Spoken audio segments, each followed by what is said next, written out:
Is gold preparing for a massive breakout or a deeper reversal?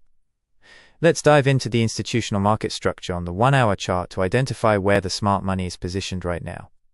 Currently, XAUUSD has shifted from a bearish to a bullish structure, forming clear higher highs and higher lows.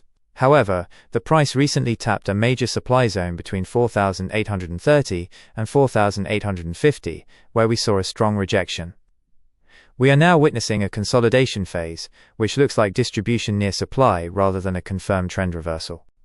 If the immediate demand zone between 4,700 and 4,725 holds firm, the bullish continuation remains intact.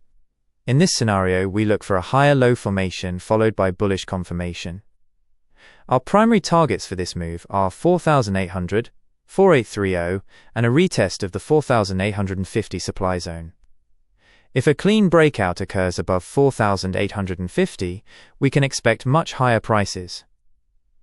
On the flip side, if the price breaks below 4,700 and fails the retest, short-term weakness is confirmed.